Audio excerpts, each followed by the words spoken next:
It's kind of visible. What's going on, you guys? It's your boy 3 Stacks in this thing, baby, representing Team Kings and Games. And actually, this hasn't been able to be showcased for a while because originally practically the entire Magical Musketeer deck profile you guys saw, or deck in general that you guys saw on this channel, was lent to me by a friend, and I didn't really have a vast majority of the important and expensive cards. But luckily with Dual Overload, a lot of things changed. These cards are a lot more affordable.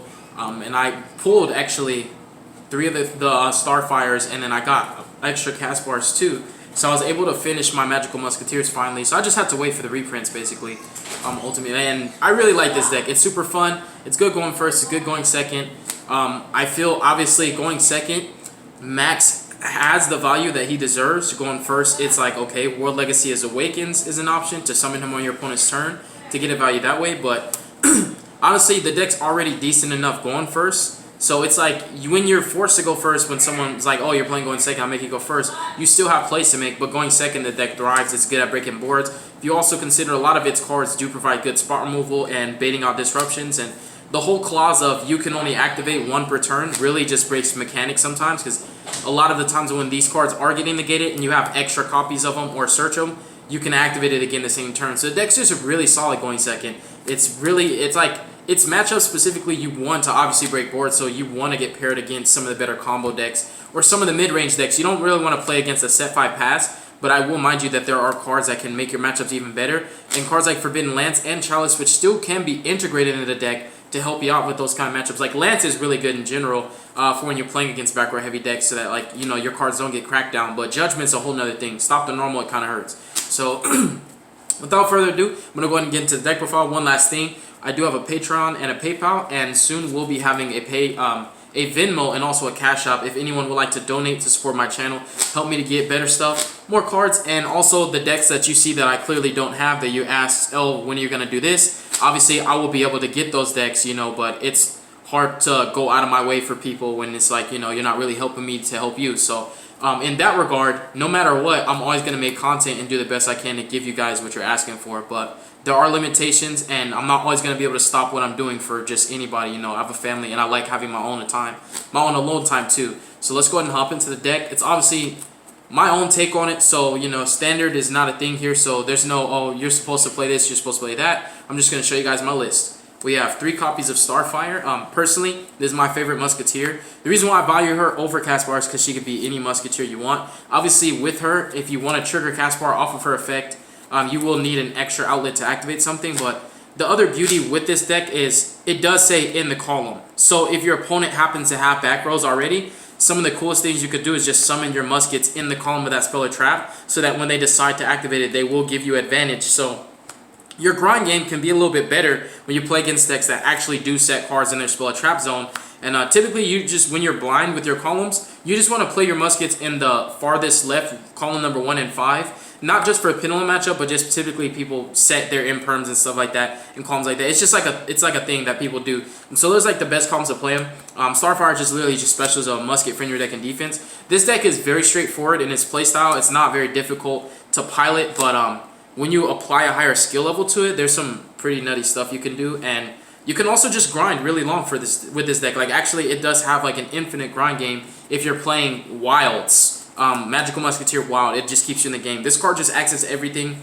Like I said, I feel it's better than Caspar, because if you need Caspar, it can get you that. But also, if you need Doc, which sometimes Doc is better than Caspar, if you know you Pot of Desires the rest of the copies in your deck away and it's still in your grave, Doc can be the only way that you can access a card that Caspar can't access. So again, she's just the best one to me. Obviously, she's easily going to be able to OTK your opponent going second, and going first, you can make turn 1 Dweller plays off of her. Just, you know, trigger her effect, special level 4, make a Dweller. Especially if you have Instant Fusion, that's even better, because then you could leave a musket on the field, overlay her in the level 4 to a Dweller, and just bam, you know, you've got a good setup.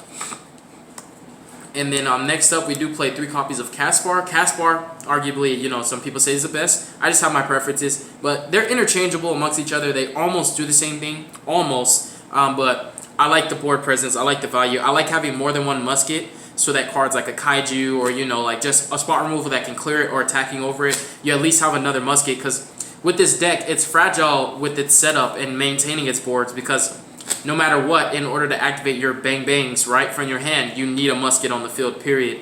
They're, it's the Musketeers, and then snipe, they're weapons, right? So you draw the weapons without the muskets, you can't play. You draw the muskets without the weapons, you can play, and you can search, certain cards can search them out. So ultimately, what's more important is actually the Musketeers themselves and not their weapons. Don't get me wrong, their weapons are incredible, but these cards are standalone, so it's very important to just maintain your presence, keep a musket on your field at all times, because that's how you play. If that gets broken, you have to have your deck ready to come back on that. So you gotta sometimes main deck certain kooky cards that some people might not find interesting, appealing, or standard, right? Because that's your deck's weakness, so you want to play to that. So you basically want to refine your deck and add cards that just can circumvent for the high weakness that your deck has. And biggest weakness is your normal summon gets stopped, you kind of just, your turn's over, and when you lose your musket, you lose the ability to play your weapons. So if you had a handful of Musketeer weapons, you can't even use them.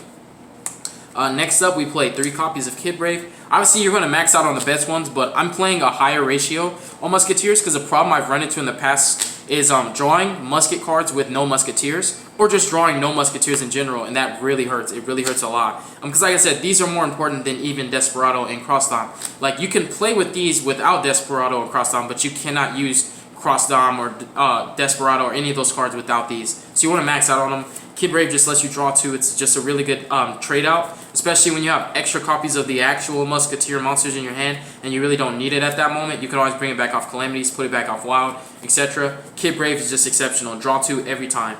And then we have 3 copies of Doc.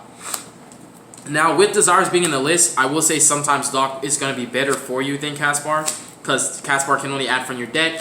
But let's say, for example, you had a Desperado that you activated later on, earlier in the duel, and you activated Desires, burned through the other 2 Desperados in your deck. Now you only have that 1 Desperado. Caspar can no longer access that. So in that regard, if Desperado is the card you need for the situation, your Doc is going to get you there. So really, once you get at least 1 copy of all the cards you need out of your deck, Doc becomes a Caspar that can't be Ash Blossom. It literally can grab the same exact card just from a different place. So I see no reason to not max out on Doc. He's really good. And obviously, these are your better Ties of the Brethren targets. Because Ties is a good card. It really is. And when you're forced to go first, you have better plays. And even going second, it's a really strong card. So here's where people could disagree. But it is my deck, so I'm entitled to play whatever I want. And you can't force me. You can cringe and dislike if you want, but I'm still going to play 3 Calamities because I like this. I like this list. I like the ratios. I like opening with Musketeer monsters. Like, I need to have at least 2 personally, because if I normal one and, like, let's say I'm playing a heavy backward deck and they judgment it, now I'm in a top decking situation where I need to draw another musket. So there's nothing bad about playing Musketeers. The only thing that it could conflict is if you draw too many of them and no spells or traps to actually trigger their effect. But you'll see in the list that there's a really good balance ratio. It's kind of like, I use this statement a lot. It's like a Cosmo algorithm, because Cosmo's algorithm is a very good adaptable algorithm for a lot of decks where you're meshing certain cards where you need an even amount of this and an even amount of that. You want a decent amount of Musketeers and a decent amount of spells or traps that you could play from your hand to trigger their effects. But the other thing too is, even if you don't draw their spells and traps, like I'm telling you, people can trigger these effects. You just have to play your card smart. And obviously, you want to go second, so when you're going second and they have like a face down call by or super poly or anything of that nature, just normally your musket in that column, you could sometimes get free values from them activating their cards, and you don't even have to use something in your hand. So you can hold your resources at time. Calamity's not a bad card, honestly. I really like her.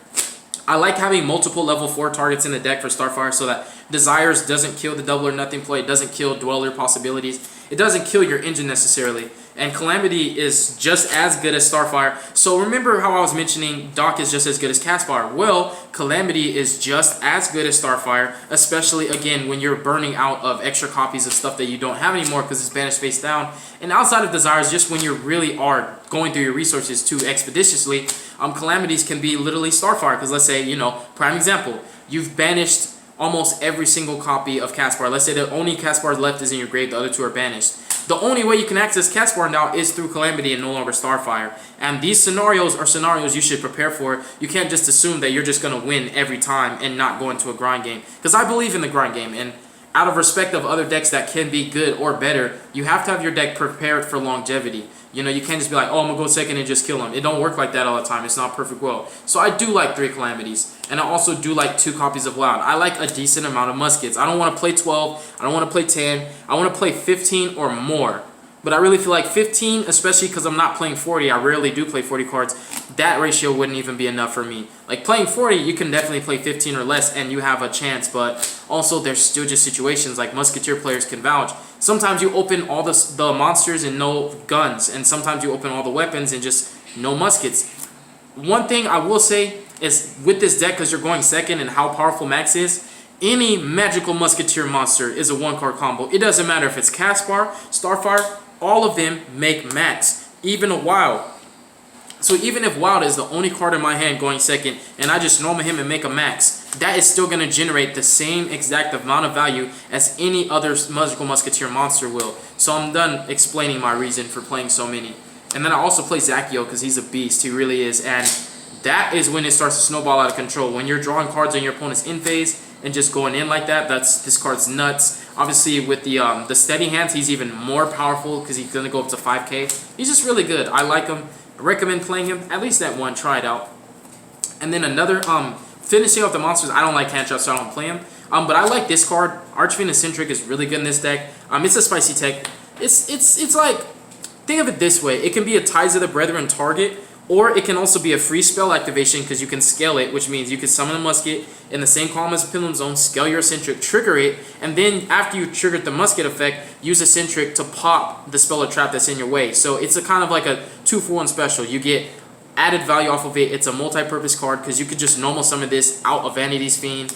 You can normal summon this, tribute it to bait negations. And like I said, it is a Ties of the Brethren target because it is a level 3 Light Fiend. So you can normal this, activate Ties, and bring out a Doc and a Kid Brave or a Caspar and a Doc, whatever you want. So I like it. It's really good. Nothing really bad about it. I would play 3 if I had 3, but it's kind of nice to have it at 2. But it just gives you main deck back row removal that can be more flexible than Twin Twisters, that doesn't require a discard and doesn't require you paying life points. And also, like I said, freely activation. So even going first, with Twin Twisters and Cyclone, you have to have a valid target to activate them. But going first, you can even just activate this in scale as a spell just to trigger your musket and leave it there and pop it when you're done. Whenever you want to. So I just really like it in this deck. I see no reason to not play it. So that's it for the musket monsters. Well, the monsters, because not all of them are muskets.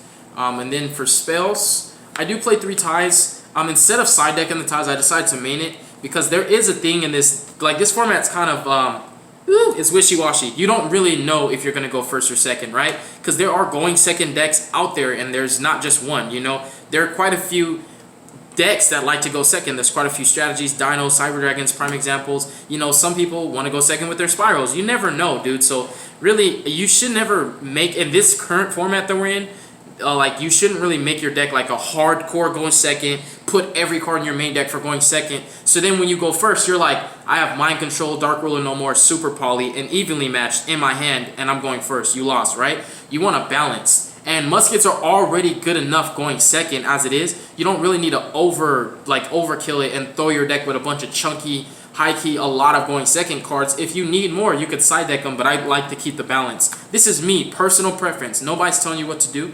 I'm just telling you the reason why I still main deck Ties even though I go second. Because obviously someone would ask, well, you just said you're going second. Yeah, I also explained why I still play this. Because even though I like to go second, I'm not guaranteed that. I could play somebody that's playing Dinos and they want to go second and they happen to win the dice roll. Now what? I have to go first, so you have to be prepared for those situations. I'm just saying, yo. And then we have 3 copies of Instant Fusion, one of the best spells in this deck, period. It's a free activation no matter what. Going first, if you open this with Starfire, it's a 2-card combo. You can activate this in Starfire's column. Special summon a level 4 target from Instant Fusion. Trigger Starfire to special Caspar. Overlay the 2 to an Abyss Dweller and have Caspar and Abyss Dweller going first. And Dweller already shuts down so many decks. So just being able to make Dweller just makes this deck a higher ceiling when it happens to open that 2-card combo going first. And it's just 2 cards that gets you a Dweller and a Caspar. It's really nice for marginal value too. And it doesn't really diminish. So continuing, we play also 3 copies of Pot of Desires. The card is just insane going first or second. I can't play muskets without it. It's just too good. It's forcing out interruptions 1 second because nobody really wants you to plus, especially under a muskets column. So they want to negate it. Not Ash. They want to actually negate the activation so that you don't get a muskets effect on resolution. Because if you like Pot of Desires in Caspar's column and they Ash it, because it's still activated, you do get the effect. Like I'll show you guys. So If a spell or trap is activated in this card's column. Doesn't say if it resolves without its effect, because Ash Blossom doesn't negate the activation of Desires. Desires will still resolve as a spell, just with no effect. So if they Ash Desires in a Musket column, it still will trigger the Musket, because Desires did resolve, just without its effect. That's where you have to learn your rulings before you try to correct people. So now we have 3 copies of Cross Domination. The card is just really, really good. Honestly, it is very, very, very strong. Especially this format. Now, targeting is a thing, you know, if you happen to play Spirals, but I have seen kind of a trend even at YCS Vegas where Spiral players were letting Resort die so that they can add it from their grave to their hand off Barricade Blocker. So they're leaving their board less protected. And even at that, you actually have ways to pick a board apart systematically. Desperado can target the first card. You can go after the board from there. You know, it's still really good. So we have 3 copies of Cross Dom. I do play 3 call buys. It's not just to protect your max, it's really good going first too. If you happen to open it, because this format, I mean every format, call buy is just an insanely good staple. And also shout outs to Jared for even blessing me with these, because I had none to my name.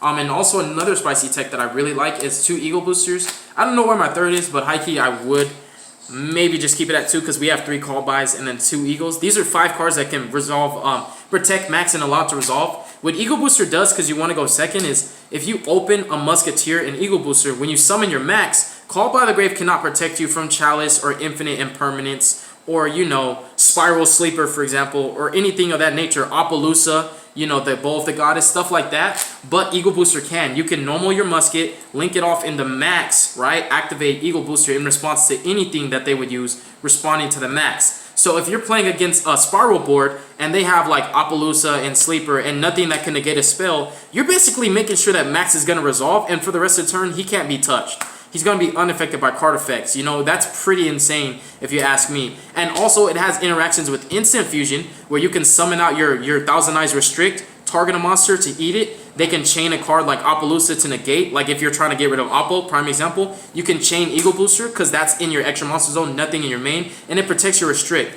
This idea was just something I personally came up with. I don't steal ideas, and if somebody gives me an idea, I give them 1000% credit because I don't like when people do that to me, so I wouldn't. But this is something I came up with myself. It's also in my undefeated Magical Musketeer profile that's on my channel, but I played 3 at that time, and I also had more Sky Striker cards. Engage was a card too. It was legal at that time, so the list was a little bit different. I feel this one's a little bit more refined and focused more on the actual Musketeers than like Mystic Mine and, you know, Sky Striker cards. Because I was playing, it was a different format, different game, and I was playing to be able to beat any deck.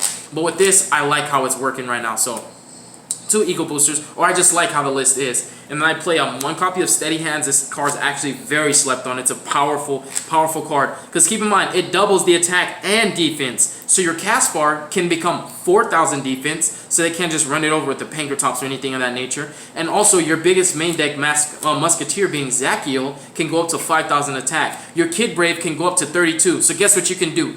Normal summon Kid Brave, activate Steady Hands, boost them to 32, and attack over Appaloosa. How easy is that? Main phase 2, make max, kill them, right? Not literally kill them, but you get the gist. Seize control of the game. So this card's just very, very underrated. At least 1. You know, I understand that it can break. I understand it's not going to come up every time you want it to. But when it comes up, you might regret not playing it because it is that good for the scenario. And then I am playing Double or Nothing because you steal so many wins with this card undeservedly. Extra deck space is so different now. I'm not playing Sky Striker cards. You know, there's certain engines that just aren't being played, so I have the space for Double or Nothing. Starfire is going to get you there. Or even Calamity in the mid to late game. Calamity plus any spell can do the same exact thing, but Double or Nothing is just way too good in this deck, honestly. Even Instant Fusion plus a level 4 can get you to Utopia Double, so it's just really good. You steal wins. And then we have 1 Reasoning.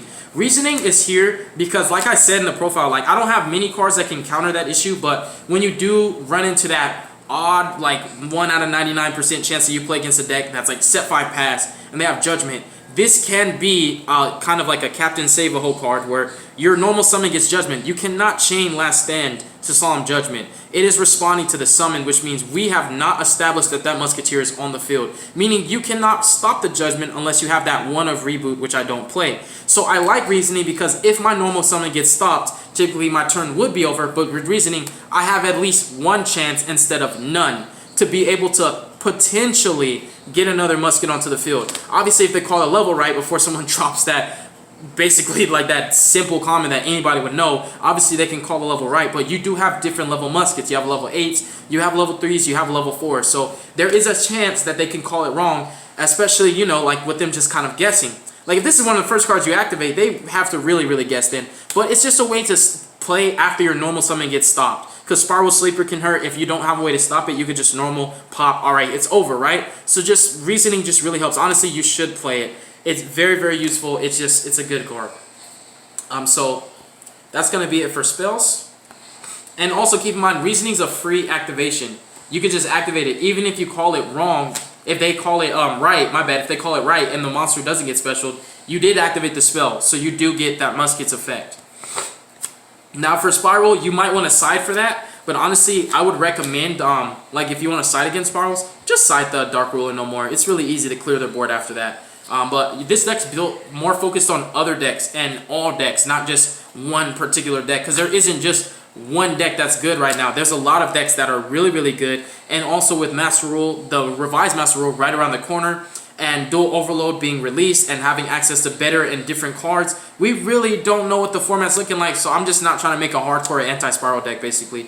So for traps, we play 3 Last Stands. I absolutely love maxing out on these traps right here, and 3 Desperados. And also, this is a really good meta call. I played it at 3 in my last profile because I was saying Orcus were really a prevalent deck, and so were Salamangreats. But this is really powerful. It's a triple DD Crow, and it's for any cards. You can target the Spiral Trap, you could target Shaddoll Fusion spells, the Shaddoll Trap, you could target actual Shaddoll monsters if you want, the Shaddoll Fusions, you could target Salamangreat traps, Salamangreat monsters, you know, and you're playing Altergeist and they activate Manifestation, targeting their Multi-Faker Engrave or anything like that, you can chain this and get rid of it. It's just a really, really good problem-solving card, and it is a free activation. All you have to do is just have a card in your grave, and you can use it to banish your own card, because it does say up to 3 in the graveyard. So it's just really powerful. I know that some people may not agree with everything, but that's the beauty of Yu-Gi-Oh! People are allowed to play different cards from you, and you can't really like be mad at somebody for playing their deck differently from you. It just shows that there's different mindsets and approaches to the same exact deck.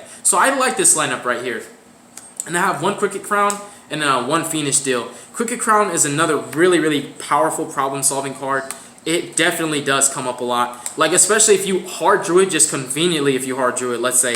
Like, because I really wanted to bump it. I might still bump it because it does solve the issue with Sleeper, where you normal your Musket and they use Sleeper to target if they're smart, right? And then you chain the Cricket Crown from hand, and you get to special a musket from hand, and Sleeper already targeted for cost, so he can't be like, oh, I redirect my targets to that, and then bam, you bring out your next musket and you can keep playing. So I really, really like this card. It's very powerful, and it has an added effect where it can actually block a column that you summon. So going first, this could just be like an end-all, be-all. It really can shut decks down. And Fiendish Steel is also similar to the situation with Sleeper. These both solve the same problem, where Sleeper can stop your... Because remember, stopping your normal summon can really stop this deck from playing. But if you have any of these, or the other card I mentioned, like Reasoning, you have like 3 ways to counter that, where it's, you know, you can actually keep playing. Like, you can chain this, and now Sleeper can resolve, but they won't be able to be destroyed because of Fiendish Steel. And obviously, if they want to get rid of this without banishing it, it will just be able to search. So it kind of just always stays there if they're smart. It's really powerful.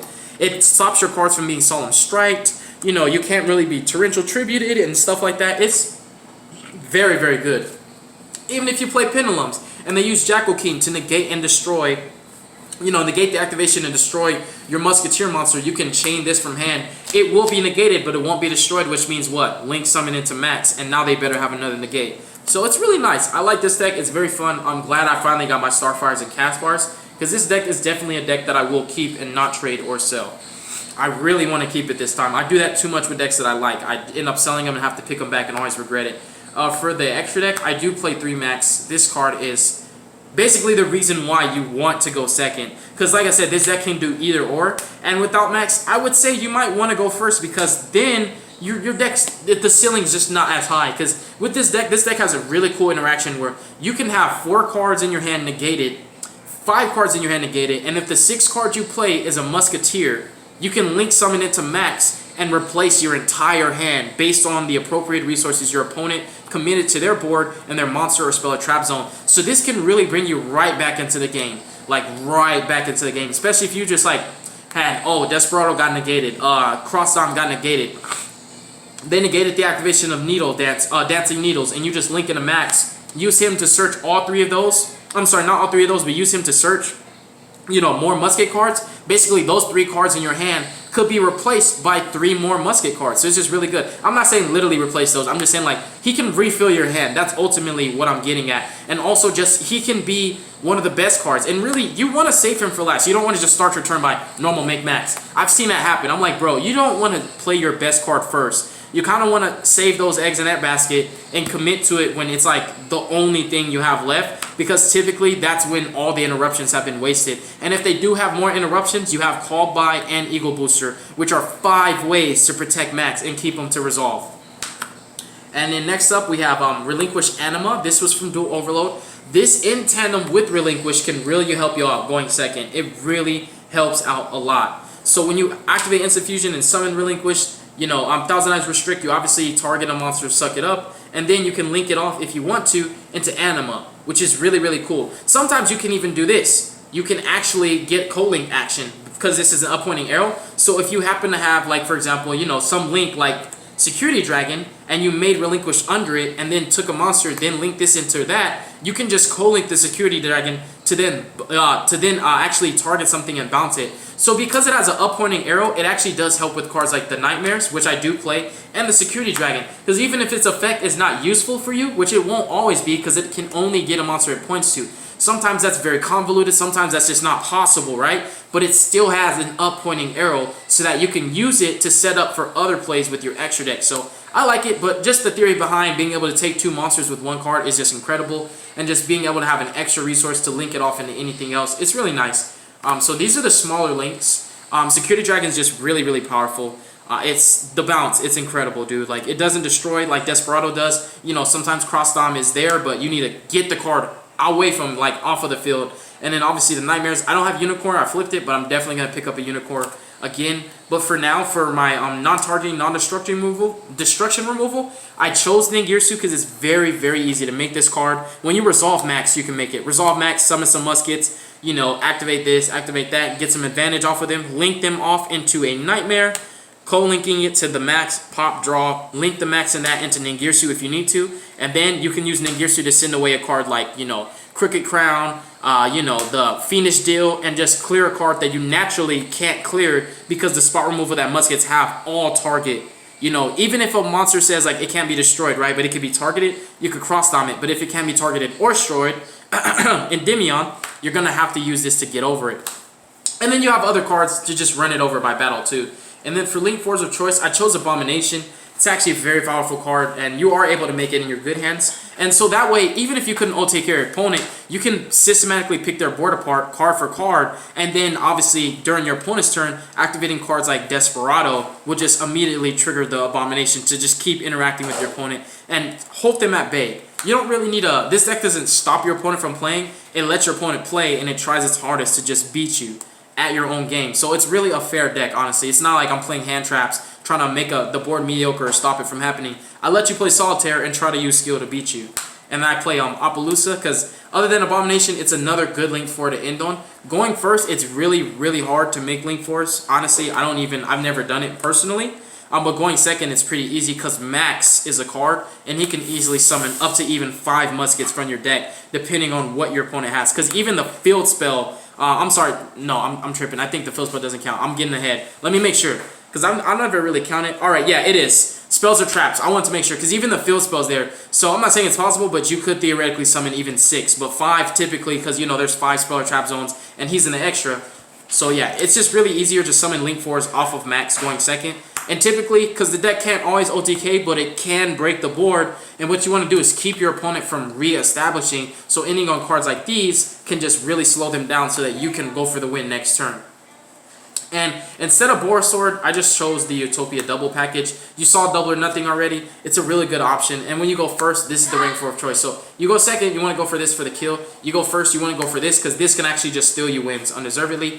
For my Instant Fusion targets, I play Invoked Kaliga. I played this as an Instant Fusion target in my Herald of Perfection deck 2 years ago. Actually, it might be 3 years ago.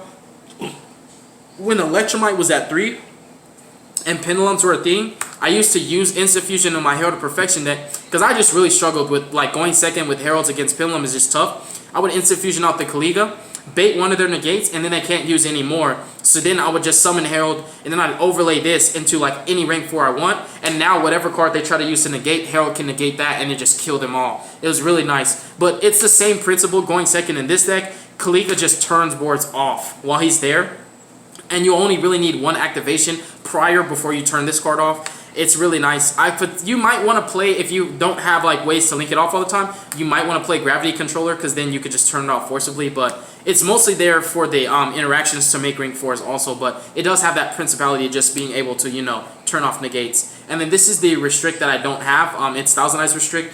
Millenniumize is an option too, but the space, you know, I would have to cut something for that. But I don't even have that card either. So yeah, that's the deck profile, you guys. I really hope you enjoyed it. Magical Musketeer are a great deck. They're honestly, they should be budget by this point because the most expensive cards, in fact, the only expensive cards they had actually got reprinted and they're very accessible now. So God bless you guys. Thank you so much. Make good choices. Don't let your brain cells. Stay tuned for future content. I'm going to say a quick prayer. You don't have to stay for the prayer. If you don't believe in Jesus, you're offended by Jesus, it makes you mad and stuff, then just stop watching it. We don't need hate comments for no reason, right? So if you don't want to stay for the prayer, just cut the video off. It's that simple.